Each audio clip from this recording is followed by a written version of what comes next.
Welcome to Layer Zero.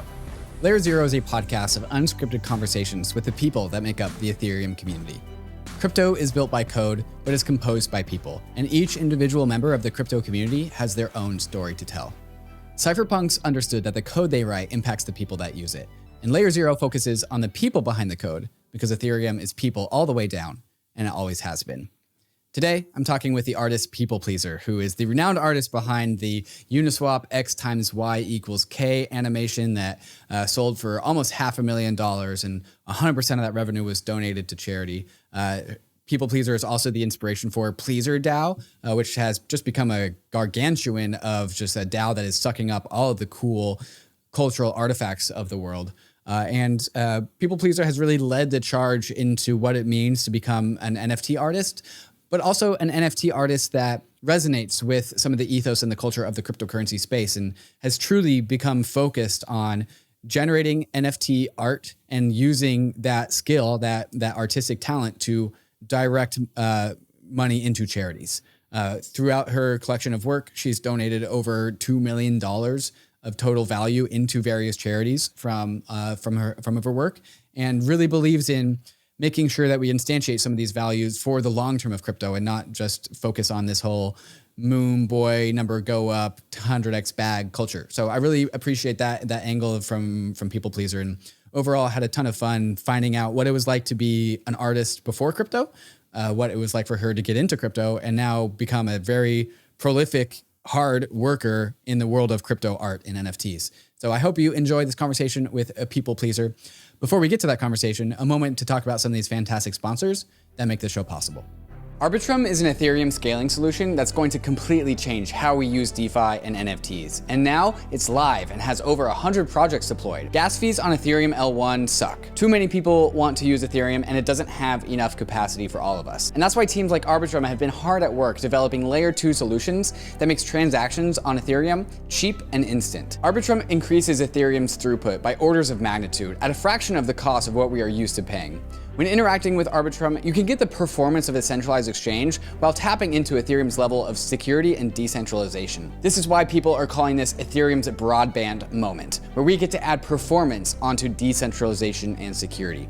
If you're a developer and you want to save on gas costs and overall make a better user experience, go to developers.offchainlabs.com to get started building on ARBITRUM. And if you're a user, keep an eye out for your favorite DeFi apps being built on ARBITRUM. Many DeFi applications on the Ethereum L1 are migrating over to layer 2s like ARBITRUM, and some are even skipping over the layer 1s entirely and deploying directly on layer 2. There's so many apps coming online to ARBITRUM, so go to bridge.arbitrum.io now and start bridging over your ETH or any of the tokens listed, and start having the DeFi or NFT experience that you've always wanted. Living a bankless life requires taking control over your own private keys. Not your keys, not your crypto. That's why so many in the Bankless Nation already have their Ledger hardware wallet, which makes proper private key management a breeze. But the Ledger ecosystem is much more than just a secure hardware wallet.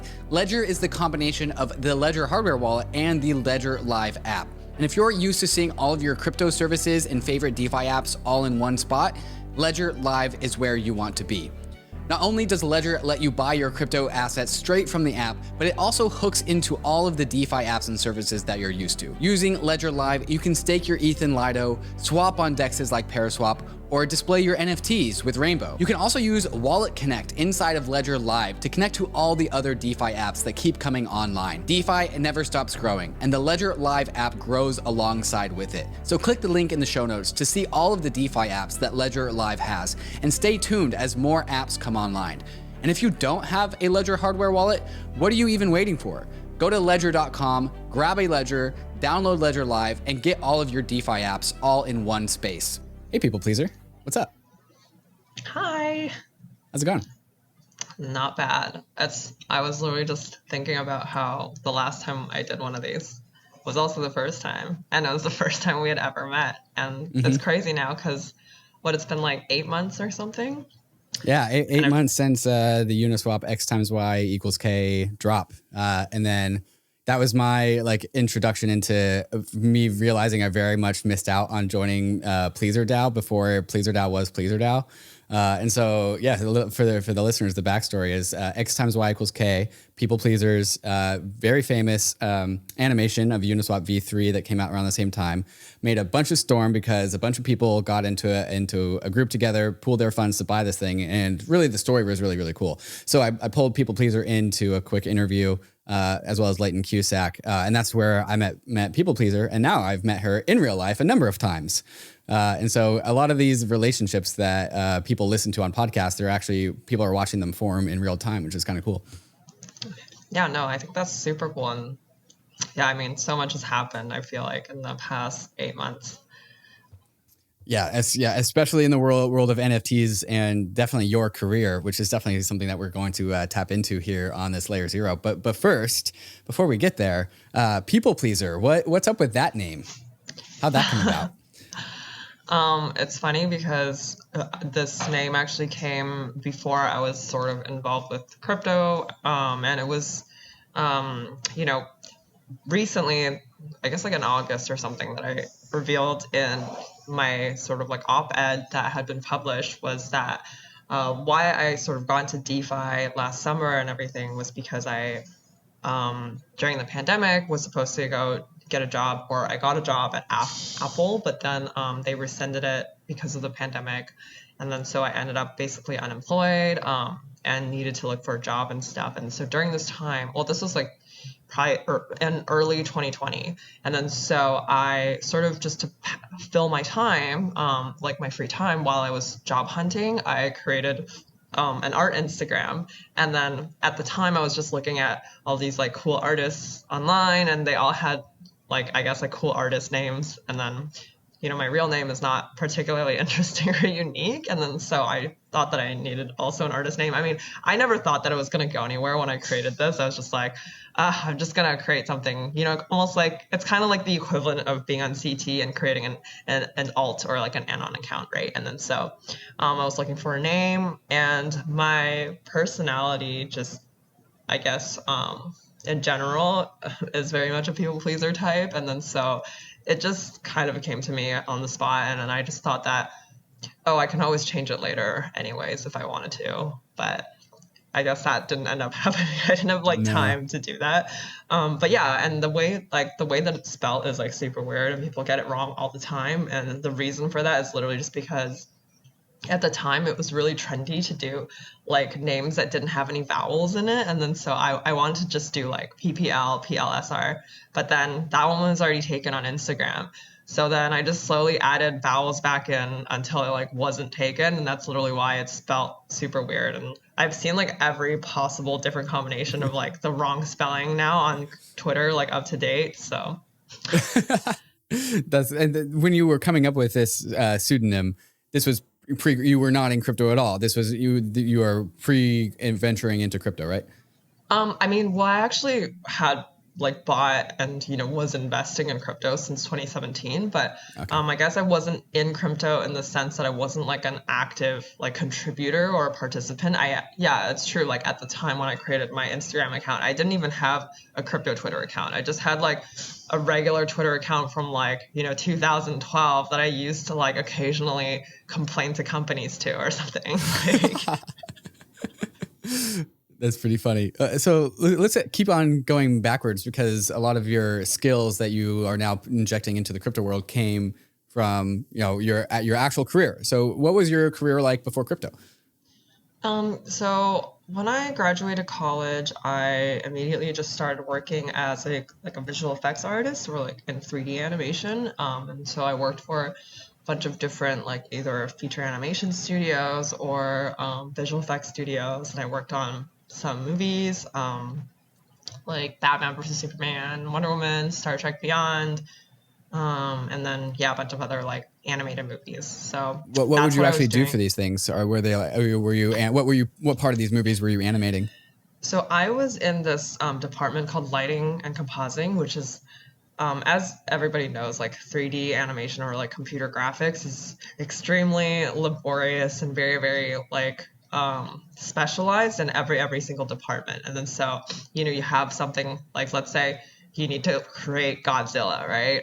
So you start with like the model. So somebody just like modeling something in real life with clay will literally go and like sculpt Godzilla, or like, what they think is like Godzilla, and then that's the model that's created. And then it'll go to, sort of like either texturing and shading, which is where somebody determines like, I don't know, like just how sort of like what Godzilla's like skin texture is going to look like, what colors, that kind of stuff. And then it's going to go through all these processes of like rigging, animation, which is where you like fit a skeleton on the model. And then suddenly like Godzilla can make moves, and then the animator will then go and keyframe all of those moves so that, let's say Godzilla's like throwing a punch, then like the animator will do that. And then they pass it to like, sometimes like there's like effects, which is the department that does like all the smoke and debris or like explosions, whatever. And then after that, all of that is done, they pass it to somebody called in lighting, which is like what I did, where when they pass it to me, it doesn't really have like, how if you see like 3D programs and everything is like all like gray and stuff, like right. That's basically what it looks like when it comes to me. And then so right. I would be the person who first renders the scene and also determines like what the mood and setting and everything of the scene should look like. And then so I do that, and then I send out the renders. So then all of that 3D becomes 2D again, because it becomes like 2D renders, and then you're just rendering frames like, typically at 24 frames per second, and then however many seconds a shot is. And then after all those frames are rendered out, then it goes through the last department called compositing. So sometimes I do that, sometimes other people do that, and it's just sort of like putting on all the like finishing touches. So I'm just kind of like the person who grabs everything and like puts it together, make sure it looks good, and then we ship it out. Yeah, so I was doing that for many years, and then before like I got into crypto, my last job was at Blizzard on their cinematics team, and then I was working on the Diablo 4 game cinematic, not in-game cinematic, but like the ones that like look like movies. Mm-hmm. Yeah, the cutscenes, the Diablo cutscenes.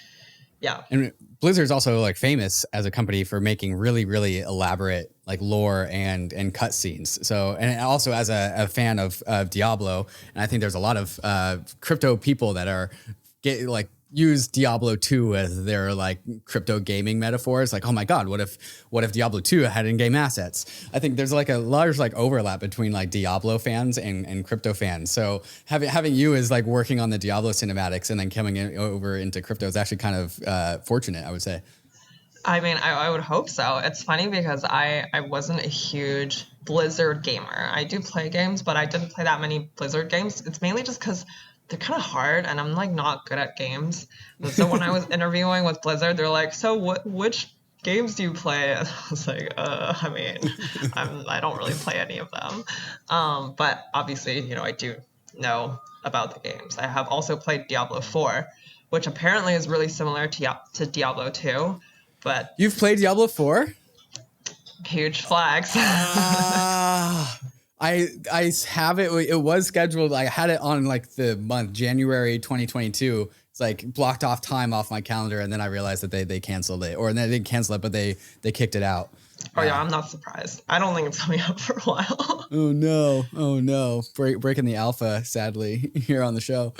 What was your favorite part about making the Diablo cinematics? Was there any part about the cinematics that really stuck out to you? Have you seen it?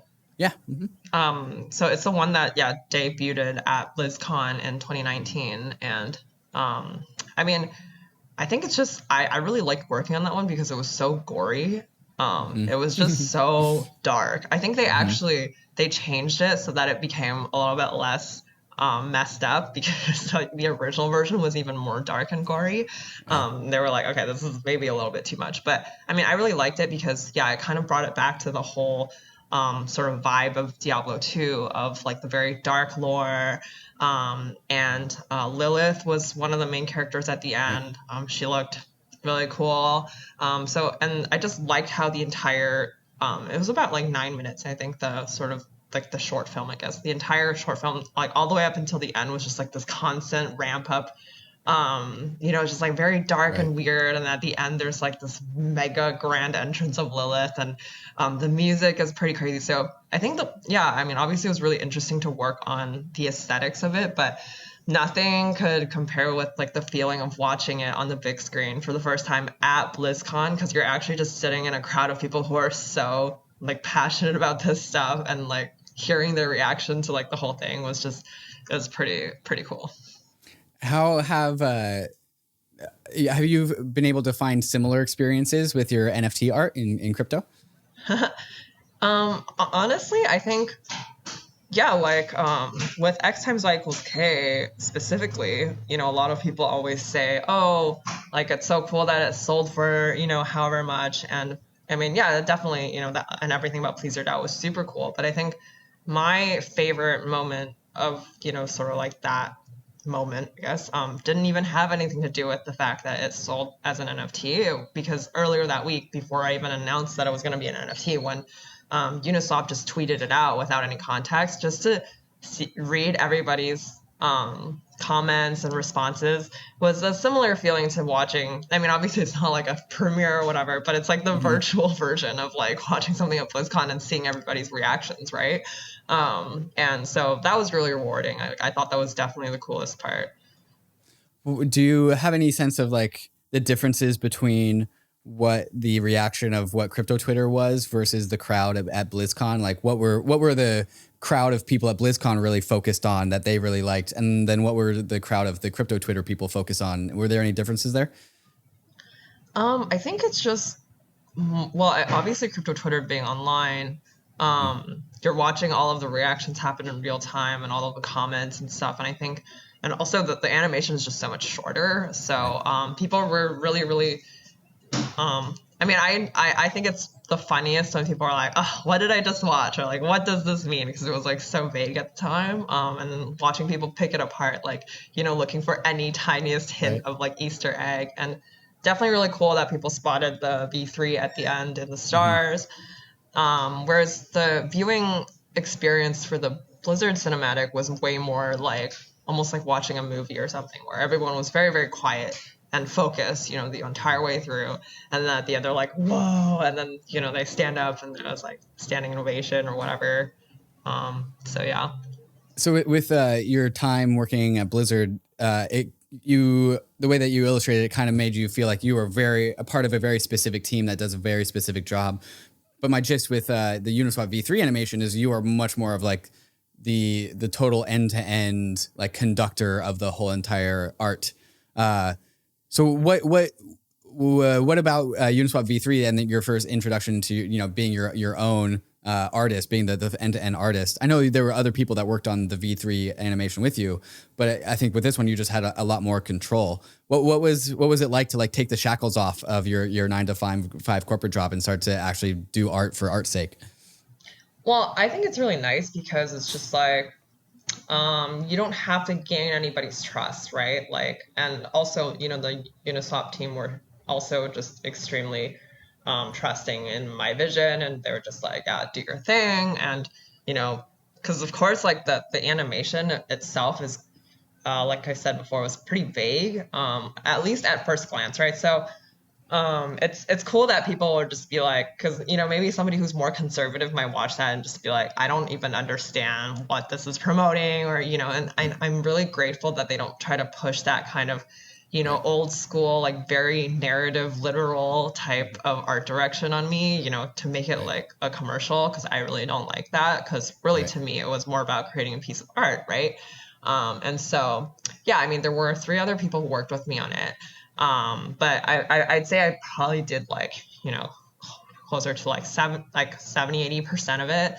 The whole thing was just my vision, but it's just more of like the execution of it, given the time constraints and everything. And then there's maybe, yeah, like I was saying within animation, there's very specific parts that, somebody who's a professional in that field would do a lot better than me. So for example, the movement of the unicorn in the piece looked so natural and cool because my really good friend who now I work with frequently, called Marion, I used to work with in London, and she's a professional animator. And so she animated, like, I don't know if you've seen like Detective Pikachu, the movie, like she animated a bunch of the Pikachu shots. She's just like so good at bringing these things to life and just giving them such natural movements. And then I also worked with this guy, Hafid, who was helping me sort of do like all the simulations for particles, that has to do with more like, it's like generative simulated stuff within the video. And then obviously, lastly, there was Isaac Sleater, who did the score of the music. And so what happened was I originally made the animatic against this track by this artist named Pariah that already exists. And then I was like, I sort of like cut it to the way that I wanted it. And I was like, this is the kind of look and feel that we're going for. And then I sent it to Isaac, and then we had some back and forths where he would send me the track, and then I'd give him notes and be like, okay, I feel like it should feel more like this. So yeah, it's like on top of just making the animation, I also felt like it was the first time that I was doing more of like a director role. So that was definitely a very cool experience and super rewarding. But when you're working on like real movies and stuff, when you're in a team of like literally hundreds of people, obviously it's a very different experience. At the very least, I feel like with the Blizzard cinematic, the Diablo 4.1, it was a vision that sort of aligned with mine. So the end product is something that I also liked, whereas definitely that doesn't apply to every single like other movie or feature animation that I've worked on. So yeah, when you're working on something that, you don't think is sort of like aligned with your taste, it's a lot less motivating and feels way more like a job. Did you like stepping into that director role with Uniswap with a X times Y equals K animation? Or is that like, okay, I did it, I don't really want to do that anymore again? I'm glad I did that one time, but maybe back to the artist stuff. How do you feel about like director role nowadays? I really enjoyed it. I think as long as you have a solid team and then clients that really trust you, I would totally do it again. How did you actually convince, because as far as I remember, correct me if I'm wrong, but like this was like you were donating your time towards Uniswap, right? They were not compensating you. And I think perhaps that's also true for the other team members. And so is that not right? No, that's not true. Okay. So actually Uniswap did pay me for making the animation.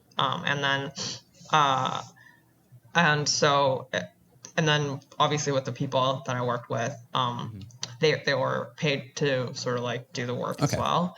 But it was very, very like, it's like not a lot of money, like at all. Right. Yeah. It's just to get the ball rolling. Okay. So my question was going to be, how did you convince all these people to like sign up and commit to the labor to produce this thing? But I think perhaps maybe some of your answer was like, because it's cool. Maybe because there's the clout there of like helping the Uniswap team produce the animation. Well, it's to funny talk about the because, incentive, but for you and all the team members.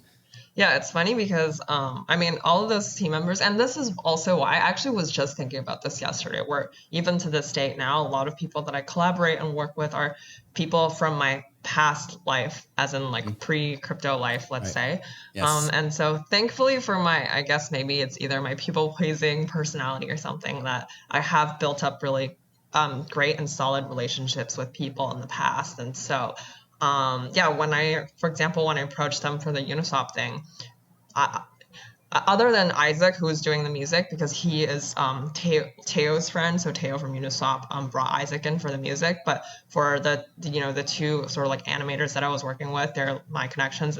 They didn't know what Uniswap was, so they were just doing it. I mean, obviously, Marian, I used to work with her, so she's doing it because we have this like trust and great relationship. And then Hafid, I found actually through like an online community. I interviewed a few people, but he was just down to do it because he liked my vision, and he thought that when I described the vision of the piece to him, he felt like it was really cool, and he just wanted to do it. So yeah, I think I'm just blessed that neither of them knew how big it was going to be or anything, and they were just doing it based on trust and merit, and cool factor. Did they get crypto pilled in this process? Are they now crypto people as well? I think they both got crypto pilled in the process. Yes, they are both very much like more and more diving into crypto and NFTs, and I think they both like hold crypto now, which is great. What do you think did it for them? Was it just the recognition of the community and the appreciation of the art? Was it the fact that the art itself sold for almost $500,000? Like, what do you think really brought them in? I think probably, I think it's just like this world is so intriguing right now, and definitely it had to do with the fact that crypto has, I feel like, gone a lot more mainstream this year as well. you can't help but just pay more attention and look into it, right? And obviously, you know, with me talking about it, I think it brings a lot more things to their attention as well. Whereas, you know, maybe like surfing the web, you would see that a little bit less. Yeah, I don't know. I feel like it's just sort of like, definitely wasn't like overnight. It wasn't like after the Uniswap video and they're like, all right, I'm in. How do I get involved? It was definitely more of like a transitional process. So yeah, I think it's like a slow red pill. When was the decision made that all the revenue from the Uniswap animation would go to charity? How was that decision made? Beforehand, I had made that decision. So I Your I choice? remember I was like so nervous because I mean, at the time, actually, it was just like, I was just going to make this animation because, you know, anybody who had been familiar with my work before was just, I would make these animations for different DeFi protocols. And then pretty much all the utility was just they would post it on Twitter. And that was it. Right. And then so around this time was when NFTs started sort of like really blowing up. And because I had been so busy, because I did sort of like list and sell NFTs, like even back in DeFi summer and stuff, but it was never really my focus because I guess I wasn't really like famous then. So it's like harder to sell NFTs. And then so my main sort of like stream of income was just doing these commissions for DeFi protocols. And then so at the time, I felt a little bit of FOMO thinking about like, oh, I had spent all my time like making all these animations for DeFi protocols, but I had missed out on the whole like NFT wave. Or at least I didn't commit much time or like resources into developing myself as an NFT artist or a brand, things like that. And then so I just like thought of, oh, what if I sort of like double purpose this video by, you know, obviously the original purpose of making it for Uniswap so that they could tweet it out with the V3 announcement, but also if I could drop it as an NFT. And then so like multiple reasons. First, like my family sort of like values and stuff that I grew up with. My parents are pretty big on charity or volunteer work. So that's just something that I've always like been used to. And then also that I had always wanted to do. So when NFTs even like, you know, first was like came into my radar, I was just like, oh, I would love to do like charity drops or something. But being that I wasn't famous at the time, you know, let alone feeding myself, I don't think I had enough sort of like firepower to be doing any kind of like charity drops. And then so that was just something that I wanted to do. And also because of the fact that Uniswap had already paid me to do the work. So I felt like there was no purpose for me to take more money from this piece. And then so I just kind of like was really nervous, but came to them with this proposal like, hey, I think it could be cool if we drop this as an NFT and then donate it to charity. And then, you know, I was like really nervous the night before because I was like, oh, what if they say no, blah, blah, blah. And then, I mean, they were just like, cool, yeah, let's do it. And then so that's like how it happened. Do you think that how much, this is going to probably be an impossible question to answer, but how much do you think that the hype around and the ultimate price that was discovered for the X times Y equals K animation, which I think was $430,000, I think, so a very large number. Do you think that, how much do you think of that price, that value is added because it was ultimately going to be donated to charity? Do you have any speculation on that? I actually don't. It's so hard to say. I almost feel like maybe it added a little bit, but you know, at the end of the day, I think that a lot of the value came from sort of, it was a combination of like all these people in the DeFi community who I had like previously worked with or were familiar with my work, who just sort of like wanted to, I guess, like support me because it's almost like they feel like I'm like one of them. And then at the time, I think the NFT space was also very much like still kind of a separate community, right? And then so they were like kind of like, I was like their, I don't know, like poster child or something. And then so it was really nice that I think everybody wanted to support that, and also combined with the fact that the video had gone so viral, like literally within 24 hours that it came out, it was over 500,000 views on Twitter. It's like, you know, I think even to this date, it's like Uniswap's account's like most engaged tweet. So, you know, like obviously things that like have this sort of element of virality, you know, also sell for a lot when it comes to like NFTs. And But I feel like the sort of like the charity aspect is sort of what put it in the stratosphere in terms of like the impact afterwards. Like after the sale, people were like, oh, like, why is this girl just donating all this to charity? And I don't, a lot of people were like, oh, she's like probably doing it for attention or something. But like, yeah, like I was previously saying, like, this is just something that my family, you know, has been sort of like largely believed in, and just like values that I was raised with. And yeah, just in a time where just transitioning from like last summer where I was literally jobless and like worried about affording rent to being grateful that I just had some kind of income by creating these commissioned animations for DeFi. Like that was already so sufficient for me that this like crazy irrational influx of like NFT money just didn't even feel right for me to just be taking or milking at the time. So it just made a lot more sense for me to share it with others. And yeah, I don't know. I feel like probably for that multitude of reasons is like, but I definitely didn't think that it was going to go for that much. Like, so yeah, it went for around like 310 ETH at the time, which yeah. And I remember that week too, like ETH dipped. So at the time it sold, it was about like 525,000, but like, that was like literally during the low point of ETH, because like earlier, you know, like ETH was like way more and stuff. Right. And then and I had actually wondered if I should like delay the NFT drop, because it was like ETH is really low right now.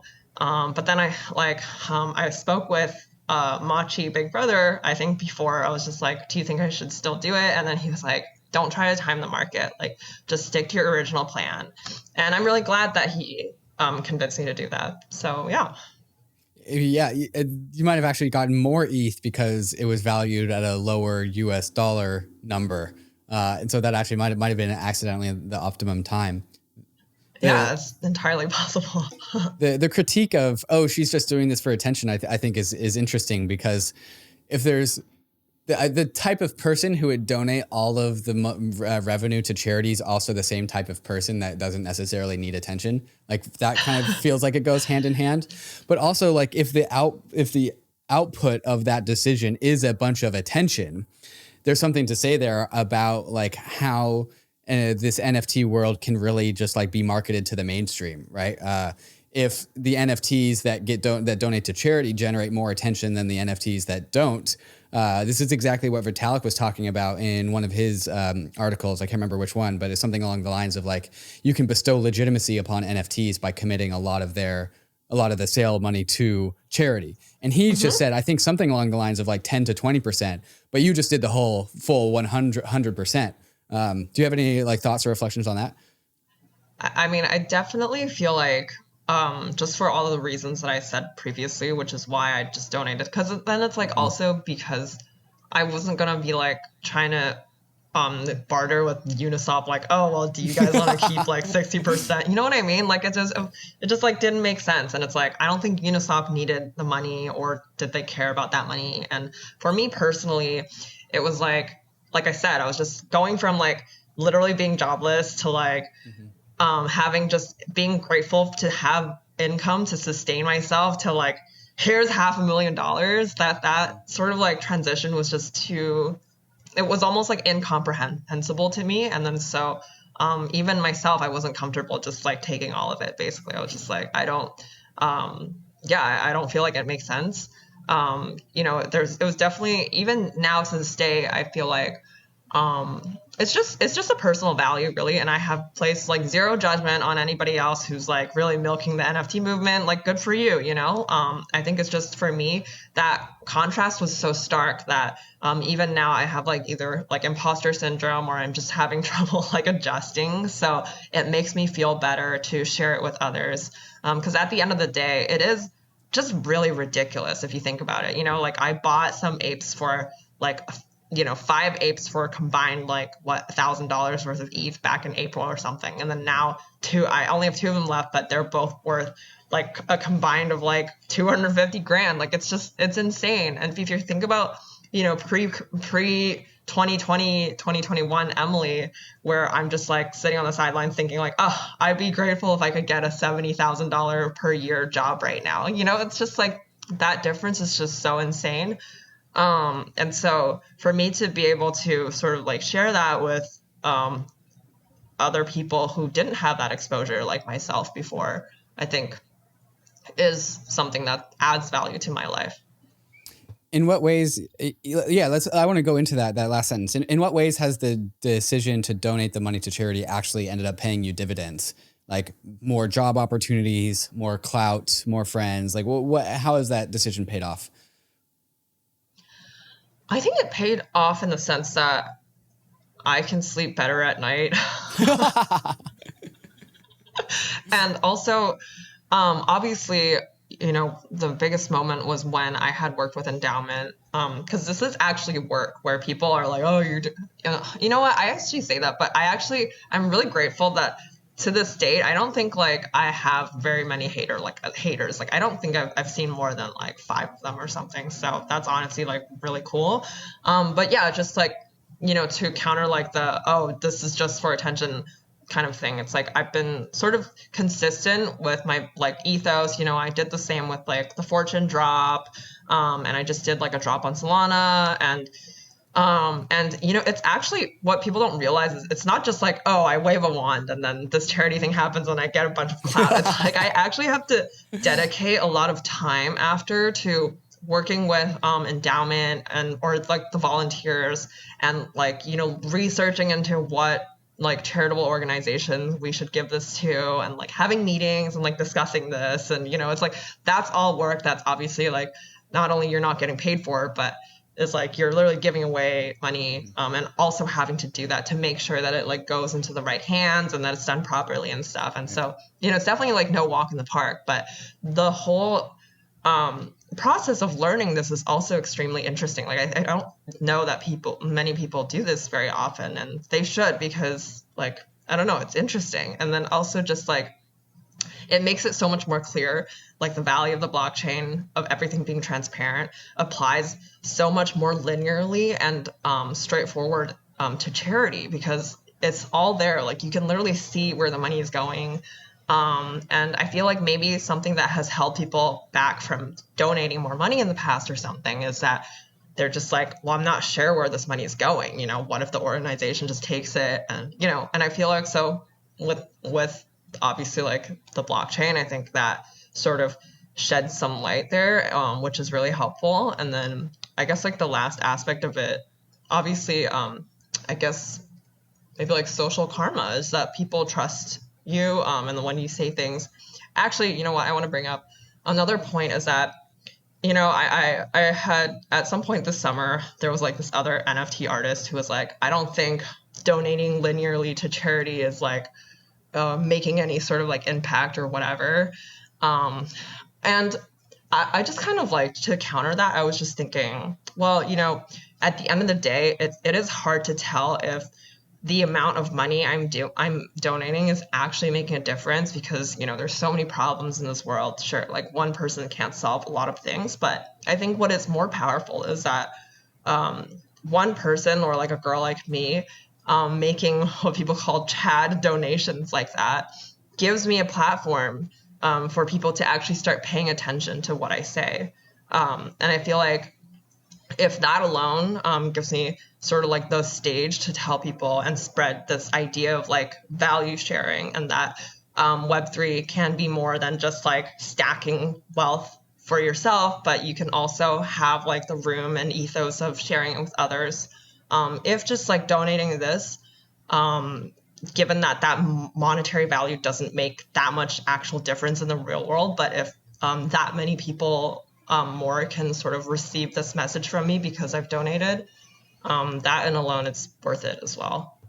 Yeah, what you're talking about is just signaling the chadness of the move itself, right? And so you're like, a lot of humans out there, we learn by mimicking, like we learn by copying what other people do. And if there's a bunch of people out there who think that people pleaser is really, really tight and they want to be just like people pleaser, well, the thing that people pleaser does is donates to charity. And so you're kind of like leading by example, right? Sure. And I have been actually, so many artists afterward have been inspired by this movement, and were like, even if it's just like 5%, 10%, you know, they're like, oh, part of this is going to charity. I think that's amazing, and should be something that people feel better about doing, and shouldn't be shamed into doing. But last but not least, I can't emphasize this enough. I started doing this after I had determined that I was able to have a steady income from just doing commissioned animations. Like, it's not like I didn't have any money and I just started. Like, obviously, it's like the plane analogy where you put the oxygen mask on yourself first before you put it on other people. You have to feed yourself first. Like, don't go and be like, oh, I'm gonna start donating all my proceeds, and then end up sort of like not fending for yourself. Totally. Yeah. If you can put food on the table, gas in your tank, and healthcare for your family, you're actually going to be able to produce much more art overall once you get to that point. And like, it's actually positive, like rationally positive to be able to, if your idea is to maximize money to charity, you have to make sure you're comfy first so that you can actually work. Yeah. Do you know, because this was not the last piece that you made where you donated money to charity, this was perhaps just the first. Do you know cumulatively, like, about how much money has collectively gone to charities throughout your career? Just big ballpark number. Big ballpark number, probably like closer to 2 million now. Jeez, nice. Over how many different pieces? Well, I mean, let's see. So for the Uniswap one, actually, by the time, hilariously, you know, even though it sold for 525,000, when I actually donated it, because like I said, there was all this work that went into after, like, researching and stuff. So when we actually made the donation, is when we convert the ETH, was like, I think maybe 2 months later. And then so ETH had gone up. So it was like, I think almost $700,000 that ended up being donated, which is great. And then, for the Fortune one, I think it was also almost $700,000. And then there's like a few other pieces of mine, like the A16Z one that I did back in May, that sold for like, I think 120 something thousand. And then also for the Solana one that I did recently was about 130,000. And so, yeah, I guess like if you add that up, it's like maybe almost like 2 million. And every single one of these, 100% of the revenue all went to charity? No. So for the Fortune one, 50% of it went to charity. And then me and Fortune split the other 50%. Okay. And then for the Solana one, over 50% went to charity. And for the A16Z one, yeah, actually all of that went to charity. Very cool. Very cool. How did I'm assuming it was the Uniswap piece that really was the most impactful. How did you had, I'm sure you had some vision of how you wanted your life to go. And then you made the Uniswap animation. And then perhaps after that, your vision of where your life would go changed. Is it, if that's true, how did that change? How did it change? Well, I mean, before that, I just thought that, oh, maybe if I got famous selling NFTs, or if I got famous, then I can just sell NFTs for a living. And just like drop, you know, let's say a piece of art every month and sell it for like 1 ETH. And then I'll be like, cool, that's like a salary, right? And maybe I'll have a lot more other time to do, you know, other things or work on other projects. But definitely after the Uniswap drop happened, I think it was, this year was obviously very transformative for me, but it is an ongoing process. But I just very, very slowly realized that my role within the community and just in this space in general has changed, because suddenly there was so much sort of like more attention and responsibility that I feel like was bestowed upon me, that I had this realization that my role was no longer to just make my own NFTs and sell them for a living, but that I should probably use this platform and voice that I have responsibly, and which ties back to what I was saying earlier about if I have a voice to just inspire people to do better and to share with others. You know, this crypto bull run is so crazy. I'm sure everybody who's been participating this year feels that way. And it almost just feels unfair for the people who missed out or don't have the opportunity to participate in something like this. So if there's like the double purpose of educating them about it, bringing this to their attention, and also like being able to literally help their life, that's literally, I don't know, upside for everyone. So how do you, what's that experience actually like? So when it comes time for People Pleaser to work, it's work time, but you're actually not making animations, you're not making art, you're doing what you were just describing, which is helping, spread the message. What does that look like? What are you actually doing? It's funny because I don't see it that way. I see it the other way. When I work, I'm actually creating or producing something. And then, so even this year, right, like I went through the Uniswap era where I just put my head down and I'm just, similar to building or whatever, I'm like creating. And then same with like the Fortune thing or the one for the Ethereum documentary. And then sort of like after, so I see them as like sprints. So I'll be like sprinting and like creating these pieces. And then after I do that, it's almost like I go on like a little press tour after or something where it's just like rounds of like interviews, podcasts, or like speaking at conferences. And that's where I'm doing things like spreading the message.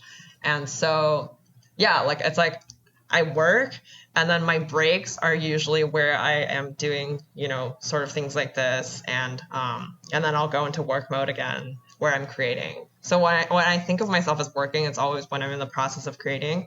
And then the breaks are sort of like the little press tour runs that I do. Very cool. And then are you like hands-on with other artists and getting them into this space? Are you talking to them individually, or are you like talking to platforms about how to inspire people? What's that like? I mean, honestly, at this point, I don't have the bandwidth that I used to sort of like talk to a bunch of artists individually. Of course, there's always like friends who come to me and ask, who are like curious about the space. And I'm always happy to like hop on a call, red pill them into crypto, like show them MetaMask, like the whole shebang. But yeah, these days I feel like I'm spending most of my time, sort of either like talking at conferences or on podcast interviews. And yeah, occasionally I check my DMs. That's a great way to put it. Occasionally I also check my DMs, but very, very, very rarely. So as a result of the Uniswap animation, this thing called pleasrDAO was formed. Just like high level reflections on what the hell pleasrDAO is and just like how that's impacted your life.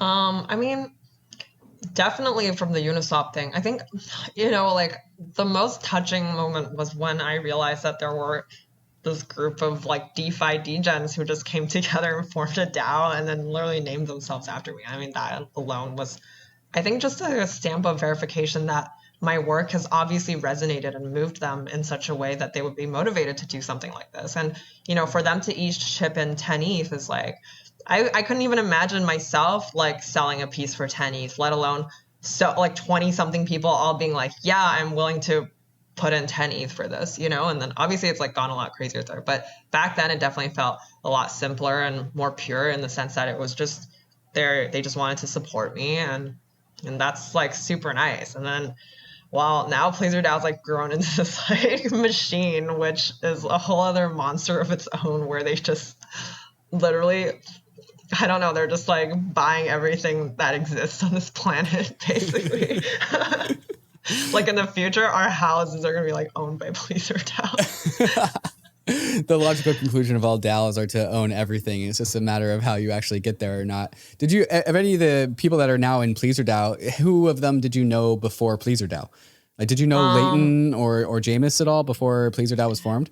I had like, I think I had spoken to them briefly, like on the internet. So Leighton, I remember actually, this was like probably like December of 2020, I think he reached out to me and just asked if I'd be interested in doing like a little animation for Pool Together or something. Right. And then actually like at that everyone point, in the DeFi space has reached out to you and be like, hey, can you do an animation for us? Yeah, literally that's what was happening. And I remember I had this little spreadsheet of like, okay, so after like boring DAO, I have to do a D-hedge one. And after the D-hedge one, I have a sushi swap one. And then, it's like, and then so I remember, I think at that point when Leighton had reached out, my list was like so backed up that I was like, oh, it's possible, but you're probably going to have to like wait months or something. and then that was pretty much like the only like exchange that we had. And I mean, I didn't know that he was so cool. Like I usually like always feel so bad when I can't say yes to people immediately that I'm like, sorry. And then I always think hence I'm the like, name. yeah, I always think they're gonna like hate me after or whatever. But I mean, obviously people are like super cool. Like Leighton was just like, the next time I had any interaction with him was just him wanting to support like my work despite me never having the opportunity to do something for Pool Together. So yeah, and then Jameis, hilariously, I think Jameis was also one of my like early followers from DeFi Summer, and I remember him because he would sometimes like comment on my stuff, and then he had messaged me one time just to see if there was any sort of like collaboration that we could do in terms of like NFTs or art or whatever. It also didn't like really come to fruition or anything. So these are sort of like the light interactions, but it's always just like the people in pleasrDAO at the time were either people that I had already worked with or spoken to online, but I had never met any of them. So yeah, that was super cool. Yeah. Do you have like, what's your role in pleasrDAO now? Since you weren't actually part of the crew that actually bought your own piece, that would be a little Ouroboros. Like what's your position in pleasrDAO to this day?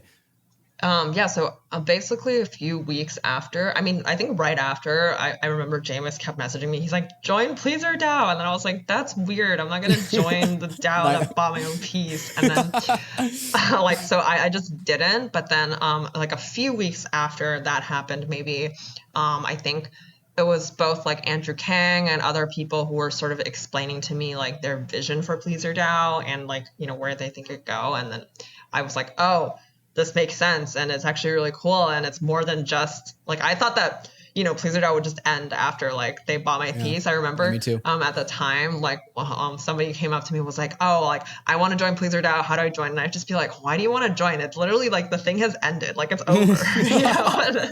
Little did I know, it is not over.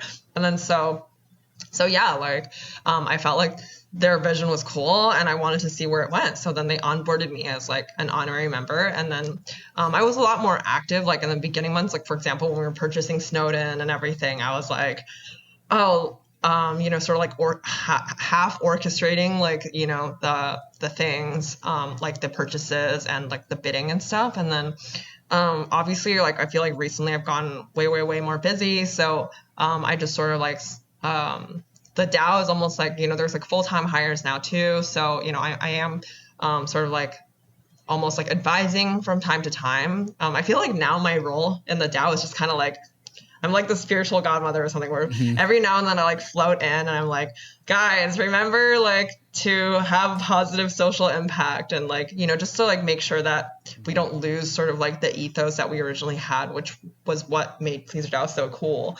And that we don't just turn into something that's like using other people's money to buy things to gain attention, which is not the way of the DAO, or at least for me. You know, it's like if you want to do that, then you can operate it on some other name. But as long as it's going to be pleasrDAO, I would hope that, you know, it's like things that have positive social impact, you know, maybe some charitable aspects, things that, because I do feel like, you know, you can make like a successful, like, also maybe like profitable DAO that's also good for society, right? Like it doesn't have to be mutually exclusive.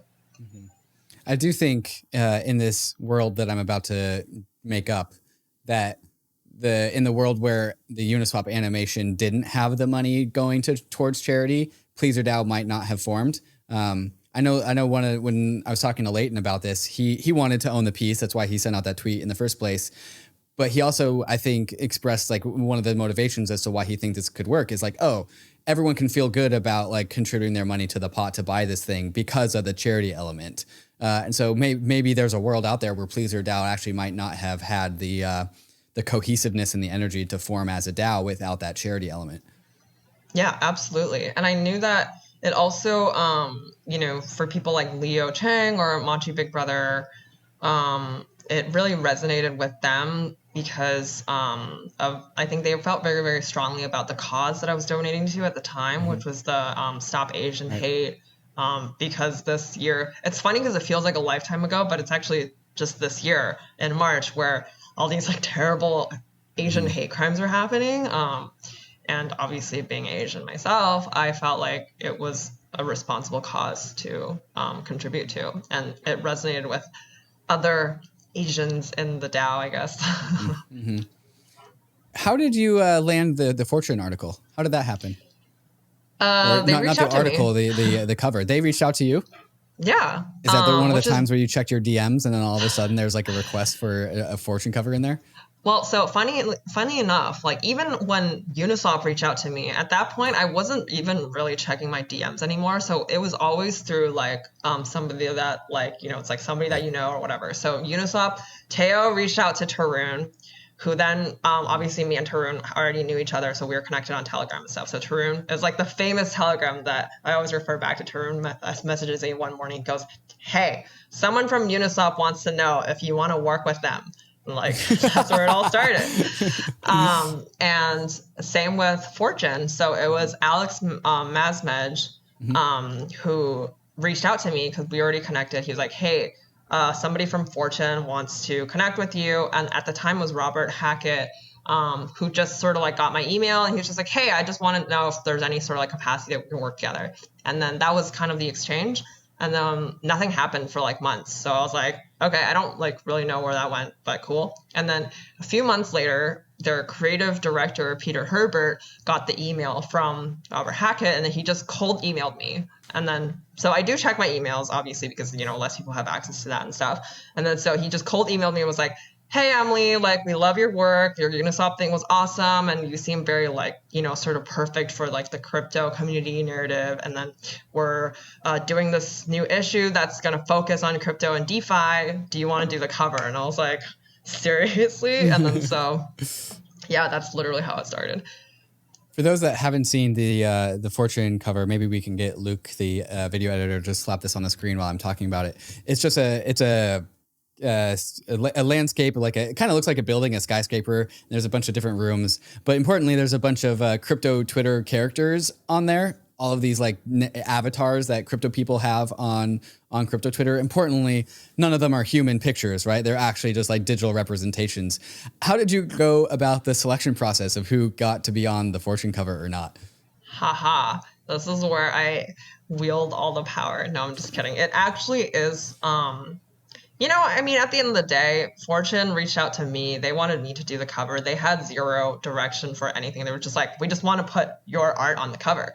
And then obviously knowing the piece was going to be about like crypto and DeFi, I wanted to make it sort of like fitting. And I just thought, look, they reached out to me, and there's a lot of people who have like, or sort of like internet friends that I've made along the way, or people who have supported my work and have shown me kindness, and sort of to give back to them, I will put them on the cover. That's pretty much it. I mean, obviously a lot of them are also like influencers, because that's where like Emily's like business brain kicks in. I'm like, well, I'll also, you know, the thing basically markets itself, you know, like once it comes out, all these people are obviously going to be excited that they're on the cover. They're going to tweet about it. It's just like, and they're all already they're influencers. They're going to bid for it, all that They're stuff. They're going to bid for it. It's just like the thing markets itself. Like that was purely a business decision. But in terms of who went on it, because I knew that there were some like crypto influencers who were like, "Why wasn't I on the cover?" and stuff, you know, who obviously also had a lot of followers and stuff. I'm like, well, first, I don't know, like you've never spoken to me before, you know, like so like, so yeah, all the people on the cover are people who I would consider my friends, have shown me kindness before, have talked to me before, and I'm like, look, if you're a friend of mine, I'll put you on the cover. Nice. Yeah. And a through line that I keep on thinking about in many, many different capacities is how this industry incentivizes kindness. And it goes back to the very basics of like the chain is transparent, right? People can see what shenanigans you get up to. Like if you hack a DeFi protocol, we can see that. Maybe we don't know who you are, but we know where the money goes. And because of that transparency, like in order to grow a name for yourself, because people can check on everyone else in this space, like you can really get to reward kindness and reward the properties and the qualities that you see in the people around you. Any thoughts on that?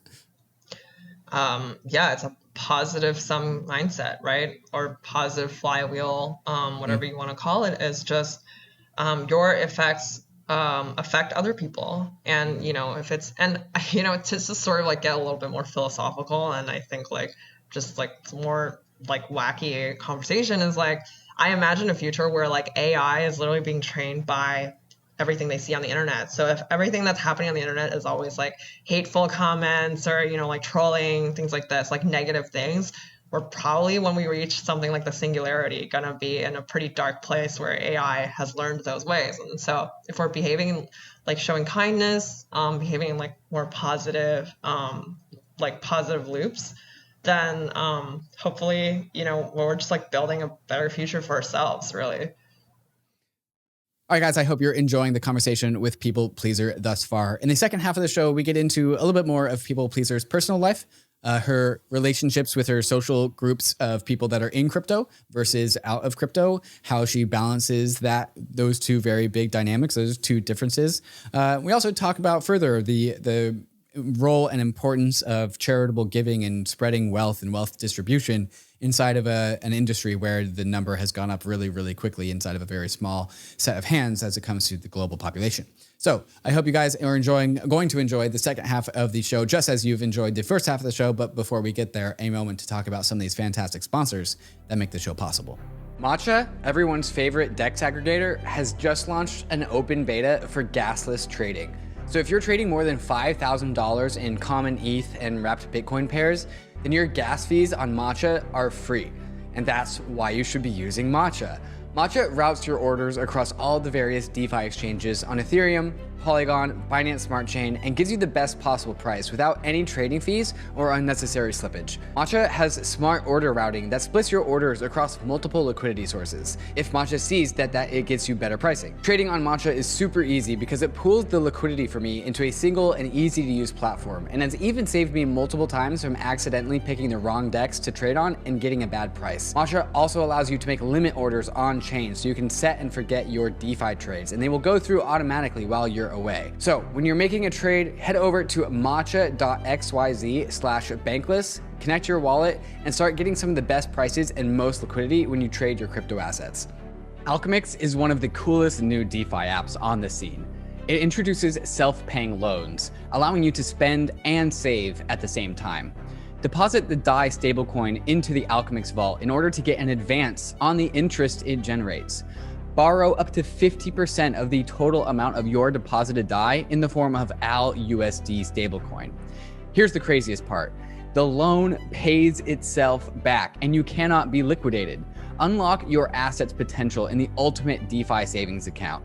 And brand new to ALCHEMIX is the ETH Vault, where you can deposit ETH into the application, borrow ALETH against your deposits, while having your advance gradually paid back over time. V2 is rapidly approaching, which will allow for even more collateral types, plus a variety of yield strategies to choose from. Harness the power of ALCHEMIX at alchemix.fi. That's ALCHEMIX.fi. Follow ALCHEMIX on Twitter at ALCHEMIXFI and join the Discord to keep up to date with ALCHEMIX V2 and to get involved in governance. Before you got into crypto, I'm assuming you had non-crypto friends. Have they become crypto people? Some of them actually, and then it's funny because it's not through me. Like, for a while after I started, I guess like getting more notoriety within the crypto community, because thankfully I conveniently had this like all pseudonym People Pleaser, and then so I was actually able to keep the identities pretty separate. And then so, I never actually talked about my crypto career or what was happening in my life to my regular friends.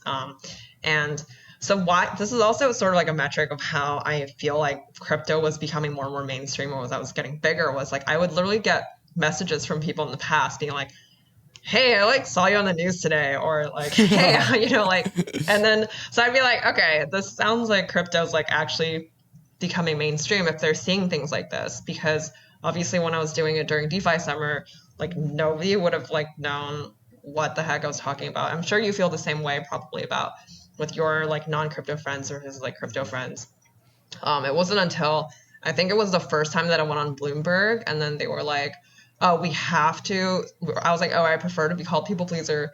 They were like, we have to say your first and last name once because, I don't know, something to do with journalism, and they can't like do fake like reporting or something, like it's like a rule. And so they doxed me. And then Fortune did the same thing. They also doxed me in like their article and also their like Nifty 50 ranking and all these things. And then so I feel like now the identities are like meshing together. And then, yeah, there's literally, it's kind of embarrassing. Like there'd be like people from my like non-crypto life in the past who like have come like, oh my God, I didn't know you were like doing this. And like, you're so like big in like NFTs now or whatever. And I feel like, I didn't want you to know about this. Like, Why do you want to compartmentalize those two different worlds? I don't know. I think it's like, it's just, there's a few different reasons. Well, first is like, I feel more, it's just like having an alternate identity, right? Like I don't have to worry about people judging me when I say things on Twitter if like they don't really know the real me or whatever. And also, and it is becoming more and more of a thing where I get more and more messages now from people in the past who are just like asking for things, you know, like they're like, oh, can you help me with this? Or, you know what I mean? Or like, oh, can you give me an NFT? Or, you know, like things that are obviously either like financially motivated or something that, you know, it's like, dude, you haven't talked to me in like years. And then suddenly you want to be my friend again. So that's kind of like why I wanted to keep it separate. But obviously I knew that it wasn't like, probably it wasn't possible forever. It was nice while it lasted. One thing I talked about on the second ever Layer Zero was with Eric Connor, and we talked about this thing called what we called Ethereum brain, where you wake up, you check your crypto Twitter DMs, you check your Discords, like read an Ethereum based article, and it's really just like too much Ethereum just in your brain, like toxic levels of Ethereum. Do you experience that as an NFT person? Because I mean, I personally definitely experience that, but I'm much more focused on Ethereum itself, where I think you are much more focused on NFT and Ts and art. Do you experience this sort of just like toxic levels of crypto in your brain at times? Definitely. Sometimes I just wonder if, you know, there's a whole echo chamber analogy, right? Which is like, am I in an echo chamber? And so that's also why I like to keep it separate too, because when I just, as much as I love crypto, I don't want to be like spending 24 hours of my day thinking about it and talking about it. And then I think something that almost all crypto people are guilty of, but also because it's so interesting and fascinating as a topic, is that when they get together, that's literally just all they talk about. And I think it's kind of alienating and excluding for people who are obviously like not part of that conversation. And so it's almost like I can take a breather from my life when I hang out with my non-crypto friends and we can talk about things that are not like just crypto, because yeah, it's just like refreshing to know that there's other things happening in this world that is not crypto. But as you're going more and more into the crypto world, are you still able to relate to your non-crypto friends as well as you once were? This is a confession, that I definitely feel like I have to make more of an effort to stay focused and be sort of like interested and engaged in the things that my non-crypto friends are talking about after being red pilled. And, you know, before I spoke to this really good friend who's also in crypto, who was saying like, he was like, oh, well, you know, it's nothing against my non-crypto friends, but I just think successful people are more interesting. And I feel like that's probably not the right way to put it. And I think the right way to put it is just that. That's kind of a rough delivery. Yeah, I think the right way to put it is more that our interests are now so sort of like embedded in this community and everything. And so that who we find interesting, you know, it's literally the word interest, right? That's where our interests lie. And that's why we find them interesting. It's not because like they're more successful or whatever than like our regular friends. It's just our interests are more aligned with these people in terms of like, you know, so many senses, like a career sense, like passion sense, value sense. Yeah. How's your social life changed getting and becoming a crypto person? I mean, I feel like I hang out with a lot more crypto people now. Just because, you know, like, you know, even like meeting people like you, it's just been so lovely, and just to hang out, and you guys are actually just like all really cool people. You know what I mean? It's not like we're all like, you know, like people who don't talk or anything. Like we all get along really well. We have a lot to talk about. So it's definitely changed in that way. It also changed, and I'm sure you noticed this as well, like going to crypto events is like a lot more people try to talk to you. I'm like not really sure if that's a good thing actually, Because sometimes it just feels like you can't really like be yourself. You're sort of like constantly under a magnifying glass. But the nice thing is that only happens during conferences or like crypto events. And then but otherwise, like hanging out with my non-crypto friends hasn't really changed that much, other than I do feel like I have less time to do that now. Right. How has crypto made your imposter syndrome better or worse? I mean, I don't think it's gotten better, but I don't think it's gotten worse either. I think it's about the same. Yeah. How do you have to like manage that? Like just like, oh wait, no, this is my imposter syndrome coming out. I don't need to pay attention to this. Is this something that you try and like actively manage? I don't think so. I actually didn't even realize I had imposter syndrome until I talked to either like some people in my life. I remember the first time that I met Linda Xie in real life, because I've been such a big fan of hers. Like, you know, she was just such an inspiration, like female leader in the space. And so when I met up with her, you know, we were just having a chat, and then I was just saying like, oh, you know, I hope to like be like you one day. And so she's like, what are you talking about? Look at your timeline. And like, I don't know, she's just like saying all these things. She's like, you definitely have imposter syndrome. And I feel like that was the first time that was like really, really brought to my attention, because I didn't think about it that way before. Right. There's some artists, and this isn't just true for artists, but I was recently watching this like climbing documentary of this guy that would go out and climb all these different routes, and people that were paying attention to him as he would go across the world and climb this one route and like transcend this mountain, you know, like claim victory, and then he would go across a different world and do the same thing. And people would say like, oh, it feels like he's building up to something. It feels like he's like working on just like some grand thing. Are you as an artist working up to something? Like, do you have some long-term grand, like magnum opus, like on the horizon? I think it's to become Picasso. I'm totally joking. That's not that was Picasso of NFTs. That was a terrible joke. I don't even know if we can qualify it as a joke. It's funny. I actually feel like there's a few quotes that I can pull. One is from The Dark Knight, where the Joker says, oh, it's like a dog chasing an ambulance. But when you're like constantly chasing it, but when the dog actually catches up to the ambulance, you don't know what to do with it. Sometimes I feel it's kind of like that, where I'm always working towards something, but it's hard to define what I'm actually working towards, because I feel like every day since I've been in crypto, or every day means maybe it's a stretch, but every week, definitely, my life goes in a different direction. So when you're headed in a life like that's like literally doing this all the time, it's hard to see what's going to happen in like 2 or 3 years. But so the most I can do is make the most of what's happening in the present. And when I'm given a task that I feel like is important, has a platform, for example, like the Fortune cover, the Uniswap video, all I know is to just put in my best work, do what I do best, which is to insert my creative vision to it, make it look cool, and have meaning and educational purposes to it. And at the same time, inspiring people to be more charitable is like a nice plus. If we were to fast forward like 3-5 years into the future, what would you want people to look back on the legacy of People Pleaser to be? How do you want that to be defined?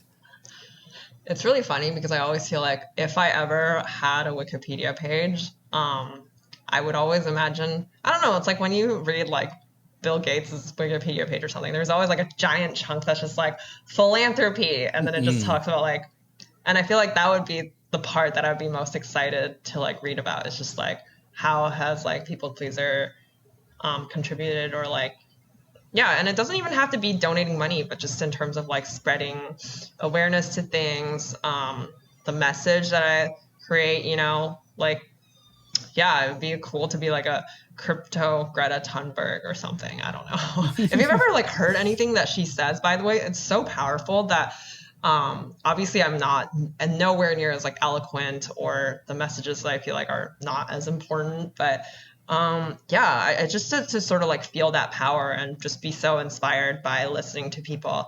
I can totally see the value of why, you know, that kind of platform exists. What about the world of crypto bugs you the most? What do you really not like about crypto?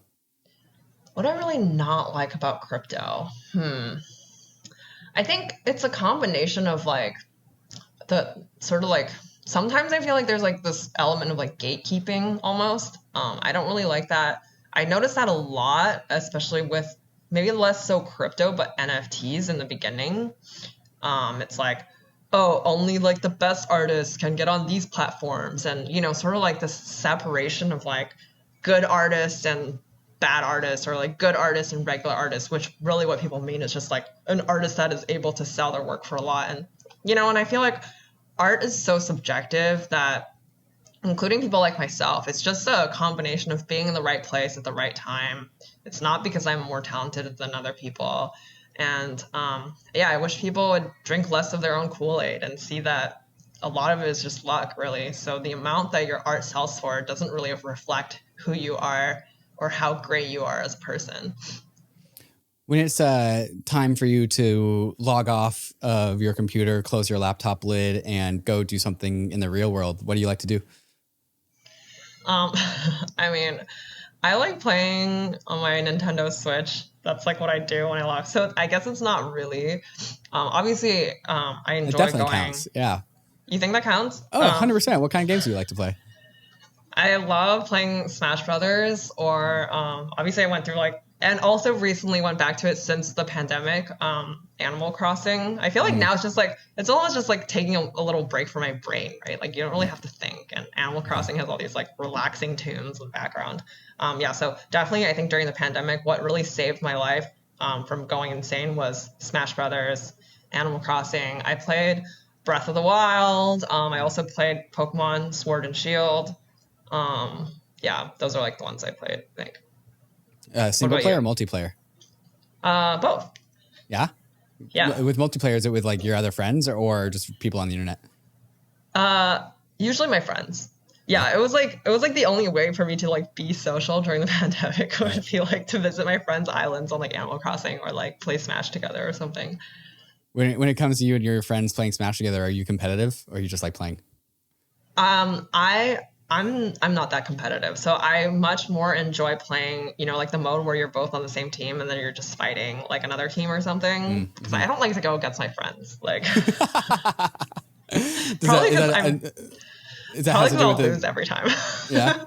Also, perhaps something to do with people pleaser, that you don't want to make your friends upset. I'm not good enough to the point where I can make my friends upset. Okay, what about now that COVID's over? What about non-screen related activities? Well, I mean, I love going to parks like in the summer and just hanging out in a park. I know that sounds really weird, but it's like totally a thing. Or just, I guess I go into bars and stuff because normally I'm based in New York. And so what is there to do in New York City other than drink? Right. How did you end up in New York? Have you been there for a while? Yeah, so I've been there for 3 years, and I originally moved there. I was working in London, and then I was living and working in London. This was like 2018, and then I had gotten, because of work, like I got this new work or job thing, and also because like they were giving me a better offer. And then my sister lives in New York. She's been in New York for like 10 years. And my parents were like, you should just take the job in New York because you should be closer to your sister. And also when we visit you guys, we only have to make one trip. I was like, okay. Yeah, which was like really sad to me at the time. I always say I had like one heartbreak in my life, which is when I had to leave London, because I love London. I think it's like one of my favorite cities in the world. So when I first moved to New York, I was like, I hate this. Like, I want to go back to London. I don't want to be here. But now I've learned to love the city. New York is like it's like the hub of the crypto world, right? When it's time for conference time, it's basically like it's in New York, right? But that didn't happen until this year, or at least like I wasn't participating in crypto conferences, obviously before the pandemic, but like that was just like pure coincidence. Like I was like, I don't understand why New York suddenly became like the world's like crypto hub. It's like so random. Was it like this before? The crypto conferences pre-COVID are not like the crypto conferences of today. You did not miss much going in like 2018, 2019 conferences. It's really the culture of the crypto culture. Crypto culture was not instantiated at all as it is today? Like 2017, 2018 crypto culture, like it was like the Moon Boy, Lambo, ICO culture craze that just like is not something that anyone really enjoyed. And so like what crypto is as a community and who we are as a group of people has really been defined, starting at the end of COVID, right? That's really like what crypto assets started really going up. The community started really defining itself. And also we also started meeting each other in real life, at the start of 2021-ish. And so like you are, especially the meetups that are happening in New York, like you are watching like the birthplace of crypto culture. Wow. Okay. Yeah, I didn't know this. I was just like a humble hodler prior to the pandemic, just like holding some ICO shit coins. And then, What's it been like to be in New York during the rise of all of these like crypto meetups, crypto conferences, and just, social gatherings? I mean, it's both awesome and exhausting. That's I mean, I don't know. I've always been somebody who's like constantly lived in high stimulating cities for all of my life, actually. So, I've lived in like Taipei, LA. And so, it's not something that I'm not used to. But definitely it had never been at this capacity where like, especially during like a week, like mainnet or something, it's like there's a party every single night. And I was like, I didn't even do this in college. And so, like it was definitely really, really tiring. I don't know how some people do it. They really just stay up till like 4 a.m. or something. Even during Bitcoin Miami, I think my average bedtime was like probably around midnight to 2 a.m. the latest. Like I'm just like an old person at heart. Like literally after the pleasrDAO party at mainnet, everybody was like, okay, we're going to go to the after party at this club or whatever. I was like, I'm going home. Bye. Yeah. Like I literally just went home. we need to figure out the club of people that wants to be in bed by 2 a.m. and like get all those people into the same hotel so we can all like, make this group decision. It's like, all right, the 2 a.m. bedtime club people, like we're leaving. It's time. And no one has to feel bad about leaving the group. Yeah, absolutely. What's the biggest lessons that you've learned? The mistakes that you've made, the biggest mistakes that you've made that you definitely know not to repeat anymore, being an NFT artist or just existing in the world of crypto? Saying yes to things that you don't actually feel like doing. That's still a muscle that I'm practicing today. Or my biggest regret is not saying no more often. Just because, at the same time, you're creating false expectations for other people and you're also not living true to your own values of what you actually want to do. All for what? Like the fear of offending one person or something. And, as it shows, like people are not that harsh or like easily offended as I was so terribly afraid of. And so, my biggest regret is definitely just not saying no enough. Because it's definitely something that eats away at me. Like I feel like every time I try to please other people, I'm giving away a tiny piece of myself, and it's not an infinite amount that I can give away, right? So, do you think that the belief of people would have been upset if you said no came from a pre-crypto world, or maybe that was just a preconceived notion that you had in your head that should never have been there in the first place? I think it just should have never been there in the first place. It probably definitely stems from some self-esteem issues, like confidence issues where, I want people to like me because if I don't please them, maybe they won't like me. Mm-hmm.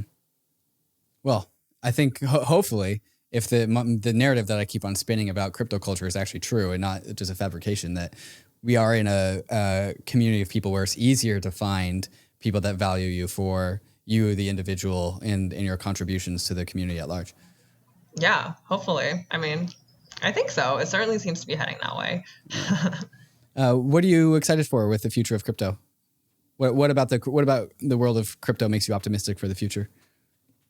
I think just things like positive sum games, and obviously, the overly told narrative of removing the middleman. Something like the industry that I was in before crypto, like VFX, it suffers hugely from this, right? The movie industry is systemically so messed up in so many ways. Visual effects workers work so hard and are notoriously underpaid all the time. when Life of Pi won the Oscar for Best Visual Effects, ironically, that studio literally shut down to being bankrupt and couldn't pay their workers. And so there's just so many things that are wrong and that crypto has made like so revolutionary, not just in terms of NFTs, but just to be able to like have passive income for yourself that's not just 17 cents coming into my bank account every month from interest. Like, how ridiculous is that? And, you know, sort of just this is a true story, right? This is a true story. I posted this on Twitter. I was like, look, I got 17 cents in interest. Like, this is, I don't know, it's just insane. And so, yeah, like things like that, transparency of the blockchain make me bullish. You know, like I said about why I think it's important for charity as well. But I do feel like, you know, sort of with crypto picking up steam like this, it is creating sort of also a wealth inequality and speeding that up at a crazy rate, which is why I always go back to preaching we should share with others whenever we can, because if things keep going the way they are, it's possible that there's like probably going to be like a civil war that's like brewing, and it's not going to be pretty, I think. So things that we should be mindful of is sharing with others and not being like, haha, we're so much like light years ahead of you. And then You're concerned that just the wealth disparity between crypto people and not crypto people just becomes so large that the society just like flips the table and just like, and that can't happen. Yeah. I totally see that happening. One of the narratives that I try and really like beat the drum on is like our crypto assets are actually going to go up in price the more we spread them around. And so like if you own like 100 Ether and then you give away half of it to, you know, strategically to at the right times and the right moments to like a bunch of people, well, the value of the individual unit of Ether might actually double as a result of that distribution. So you can actually keep the same amount of like real wealth while also spreading the same amount around to more and more people. Yeah, and I definitely believe in that. So I think the fundamental values and the technology of crypto are revolutionary and, you know, in the right direction, but it is up to us, the users, to also use it in a way that is creating a brighter future for us and not the dark sort of like bleak one that, you know, could also happen as a result. Right. We need to make sure that the doors to the Citadel are open rather than closed. Correct. Well, people pleaser, thank you so much for coming on Layer Zero and telling me your story. Thanks for hearing me out. If people want to see your work or follow you on Twitter, where should they go? They should go to pplpleasr1, not pplpleasr. It's pplpleasr1 on Twitter. And you can see it on my Zoom screen here too. That's the way it's spelled. On Instagram, it's just pplpleasr. Awesome. We'll have all those links in the show notes. Thank you for coming on. Hey, we hope you enjoyed the video. If you did, head over to Bankless HQ right now to develop your crypto investing skills and learn how to free yourself from banks and gain your financial independence. We recommend joining our daily newsletter, podcast, and community as a Bankless Premium subscriber to get the most out of your Bankless experience. You'll get access to our market analysis, our alpha leaks, and exclusive content, and even the Bankless token for airdrops, raffles, and unlocks. If you're interested in crypto, the Bankless community is where you want to be. Click the link in the description to become a Bankless Premium subscriber today. Also, don't forget to subscribe to the channel for in-depth interviews with industry leaders, Ask Me Anythings, and weekly roll-ups where we summarize the week in crypto and other fantastic content. Thanks everyone for watching and being on the journey as we build out the Bankless Nation.